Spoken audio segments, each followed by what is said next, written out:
Welcome back, everyone. We are talking about standardized testing with our wonderful colleague, Megan Stubbendeck, who's the CEO of Arborbridge, which is a wonderful test prep organization.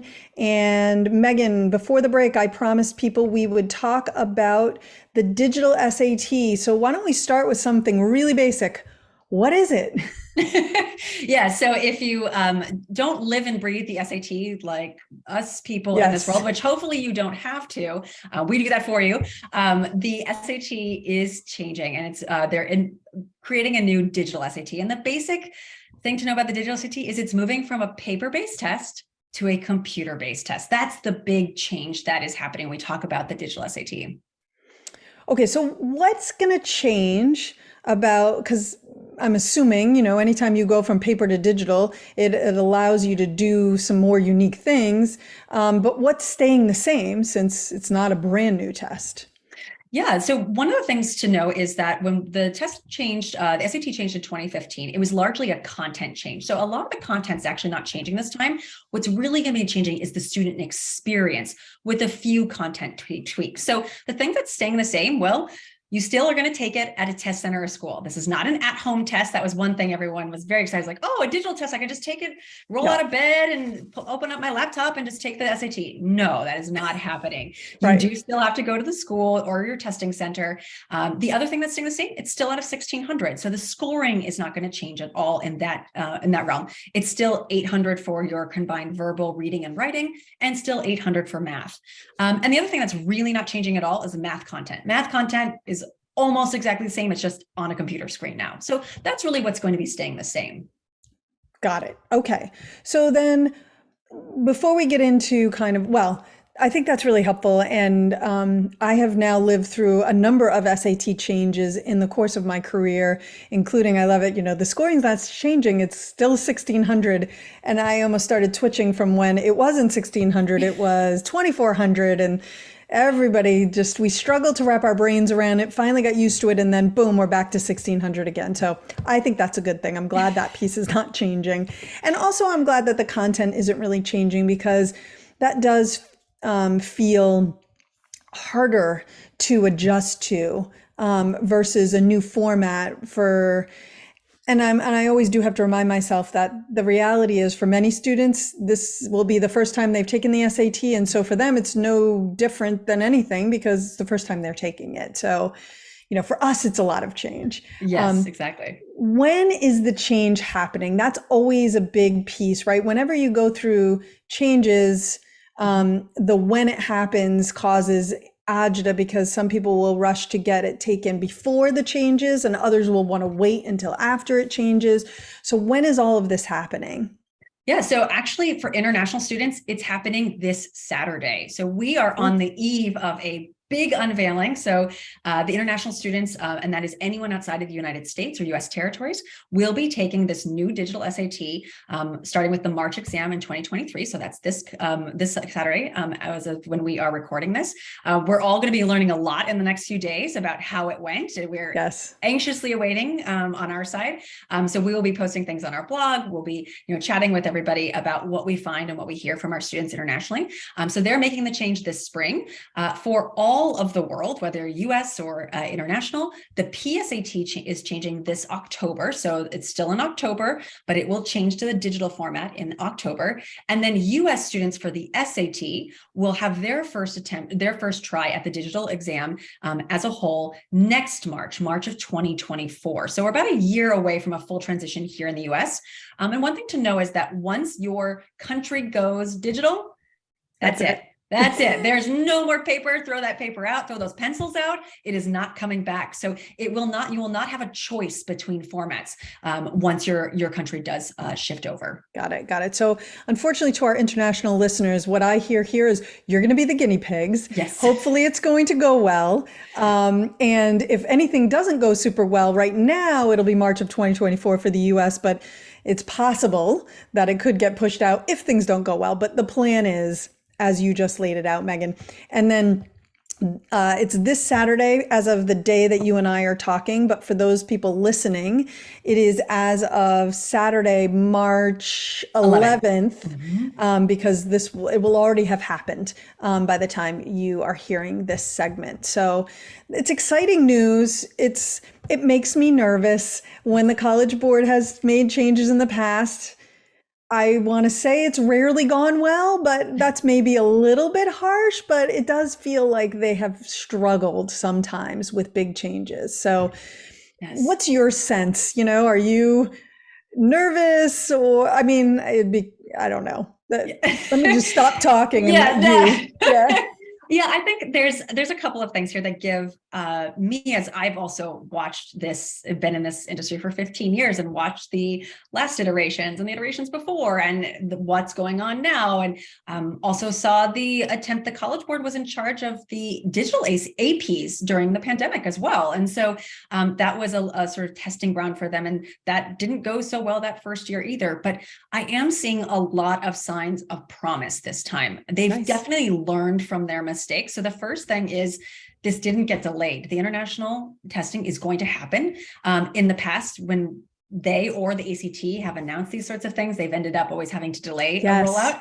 They did not this time, which is really, to me, a sign of confidence on their part. The second thing that I'm seeing is, as we talked about, they didn't do a whole lot of changes on the content, and we can talk about, there are some changes though in that experience, and we should talk about those, but the content isn't changing too dramatically. And so that has lowered a little of the load for them, I think, in terms of getting this out in time. The third thing that I'm noticing that gives me a little bit of not a little bit of hope, but a good amount of confidence is that they've done a ton of pilot testing. Some of your listeners actually may have already taken the digital exam here in the United States. And the reason for that is that they've done a lot of pilot testing over the last year or two, first alongside colleges who've been watching and observing it to get their buy-in to the scores as part of that. But the other thing is that they've been offering to many students this year, take the paper-based test 1 week, and next month you can take the digital version for free. And they've had a lot of kids try that, and so that they can do a lot of ensuring that the test is fair and equal and that it works in large scale. And I think the last thing that does give me hope is, even though I did say that they kind of bungled that AP digital in that first year of the pandemic, remember they did have to build that in 6 weeks for millions of students to take tests over 2 weeks, which was pretty hard, and they had to change the entire content of the exam. But one thing they did the AP digitally the next year, and it went really well.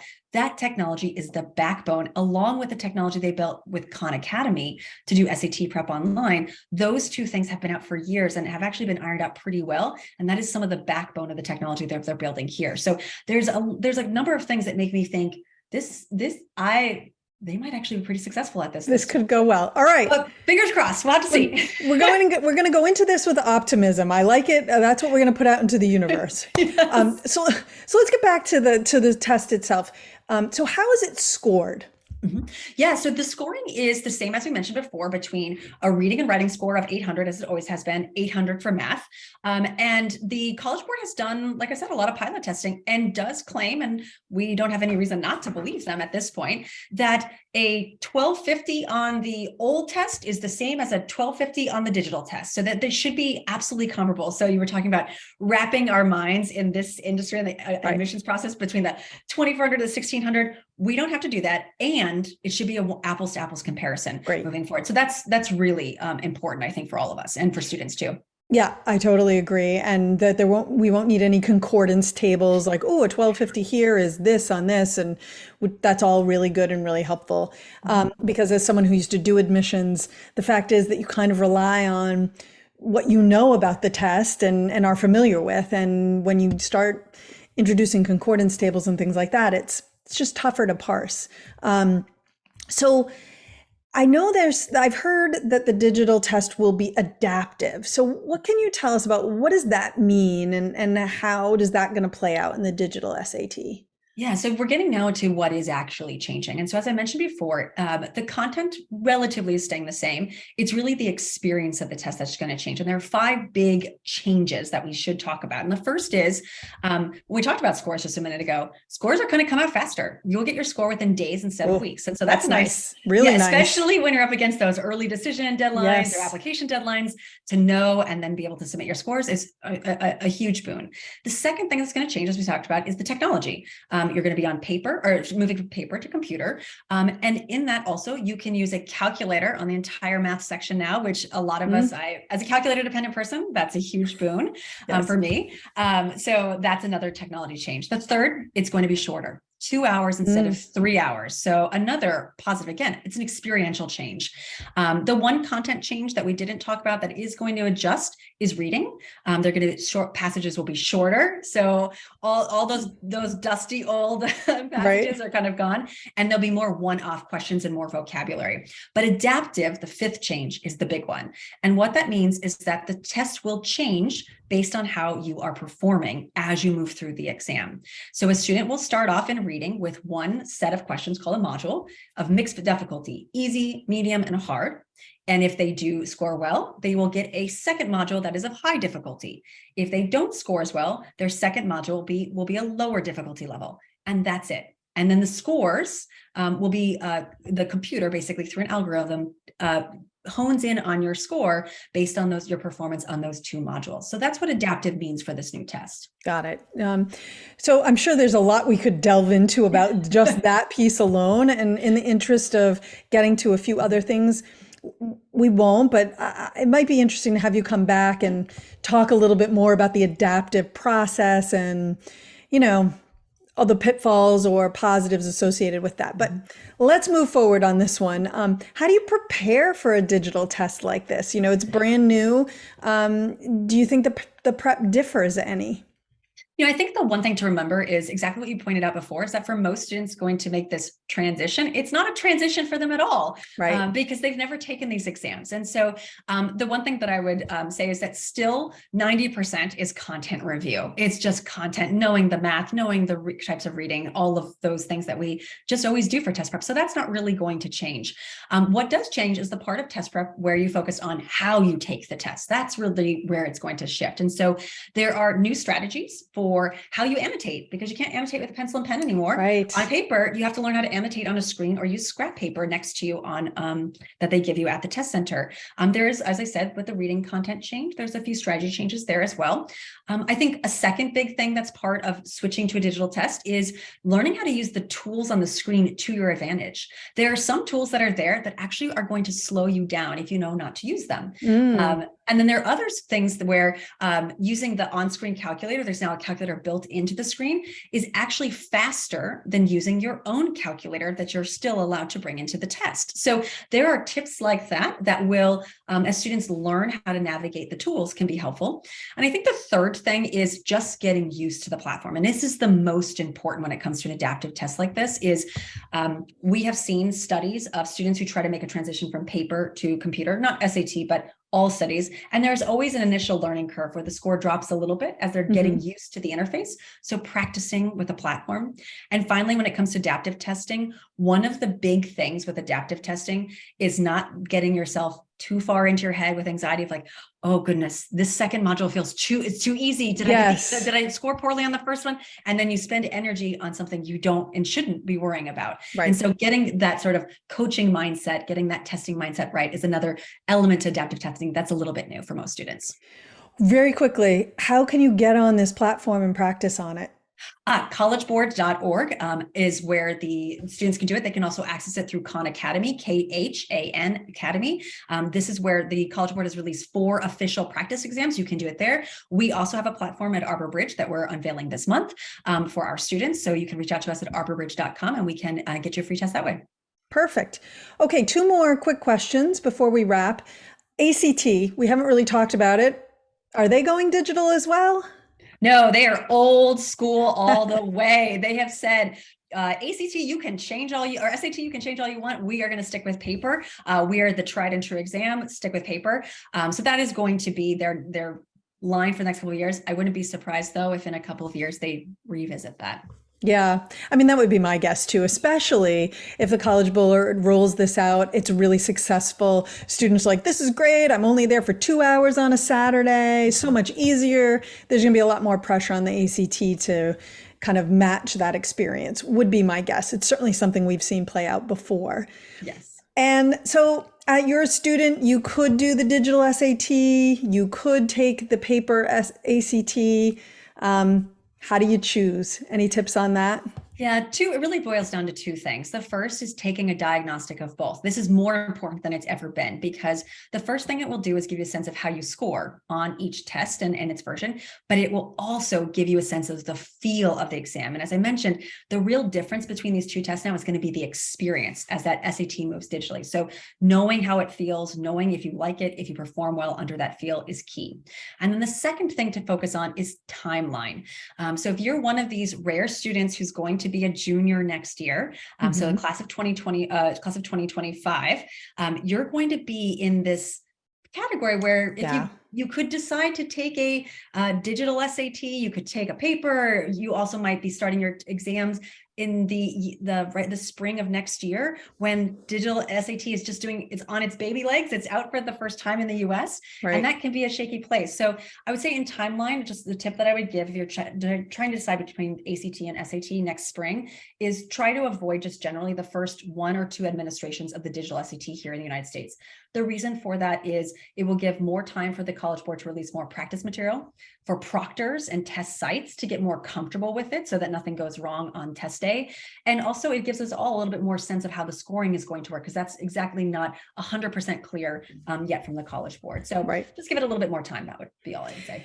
Yeah, and for those who are tempted to say, oh, I'm going to rush and get it all taken before that March date, I would say proceed with caution. Also, I generally encourage my students, not to take the SAT too early in their junior year because they may not have everything that they need to do well on it. It's designed for a second semester juniors or seniors, so and Megan, you can certainly correct me if I'm wrong there, but my take has always been, it's not really designed for you to take it a whole lot earlier than that, or for you to do well on it a whole lot earlier than that. But for some students, they might be perfectly prepared. And if you're showing that you're doing really well on practice versions of the paper test, maybe you just want to take it and see if you can replicate that in the actual test setting. Any thoughts on that approach? I would second that as well. Remember, as I said, that 90% of prep is the content and the skills. And if you don't have those content or skills, you're not ready to take the test, no matter if it's paper or digital. And so it really is about when you are best prepared, when you have the skills under your belt to do your very best, figure that out first, and then adjust around this timeline of just avoiding those first 2 administrations of the digital exam. Awesome. Megan, thank you so much for taking time to join us today. This has been super helpful, very insightful. Absolutely. Anytime. Thanks for having me, Beth. Absolutely. All right, we're going to take a quick break. When we come back, we're going to be talking about negotiating and appealing for more aid, and you definitely don't want to miss that. So don't go away.